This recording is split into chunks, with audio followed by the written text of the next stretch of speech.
ചില ഭക്ഷണങ്ങളെക്കുറിച്ചൊക്കെ നമ്മൾ മറന്നു പോകാറുണ്ടോ? അങ്ങനെ ഉണ്ടെന്ന് ഇന്നലെ ആട്ടോ എനിക്ക് മനസ്സിലായത്. വളരെ റാൻഡം ആയിട്ടുള്ള ഒരു ടോക്കിനിടയിൽ ഇന്നലെ ഐശ്വര്യ എന്നോട് പറഞ്ഞു അവൾക്ക് പൂരി കഴിക്കാൻ തോന്നിയെന്നും ജോലിയൊക്കെ കഴിഞ്ഞ് വീട്ടിലെത്തിയപ്പോൾ ലേറ്റ് ആയതുകൊണ്ട് അത് ഉണ്ടാക്കാൻ കഷ്ടപ്പെട്ടില്ല, ഫ്രോസൺ ഭട്ടൂര വെച്ചിട്ട് അഡ്ജസ്റ്റ് ചെയ്തു എന്നും. അപ്പോഴാണ് ഞാനും ഓർത്തത്, ഒരുപാട് കാലമായിട്ട് ഞാൻ പൂരി മസാലയൊക്കെ കഴിച്ചിട്ട് അങ്ങനെ ഒരു സാധനം ഉള്ളത് തന്നെ ഞാൻ മറന്നിരിക്കുകയായിരുന്നല്ലോ എന്ന്. എന്തുകൊണ്ടോ പെട്ടെന്ന് എനിക്കത് കഴിക്കാൻ ഒരു കൊതി വന്നു. ഇങ്ങനത്തെ സിറ്റുവേഷനിലൊക്കെയാണ് കേട്ടോ അച്ഛനും അമ്മേനെയൊക്കെ വല്ലാണ്ട് മിസ് ചെയ്യുക.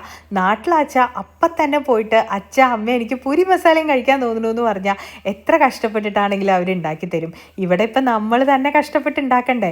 വിളിച്ചു പറയാനാണെങ്കിൽ ഒരു റെസ്റ്റോറൻറ്റിൽ നിന്നും നമ്മൾ ആഗ്രഹിക്കുന്ന രുചിയിൽ കിട്ടൂല.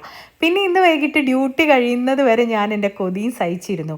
പിന്നെ ഡ്യൂട്ടി കഴിഞ്ഞ ഉടനെ ഓടി വന്നിട്ട് നന്നായിട്ട് പൊട്ടറ്റോ മസാല ഉണ്ടാക്കി, പൂരി ഉണ്ടാക്കി, കൂട്ടത്തിൽ നല്ല മധുരത്തിലൊരു സുലൈമാനിയും, പിന്നെ ദേ വല്ലാത്തൊരു കഥയും. ആഹാ, അന്തസ്.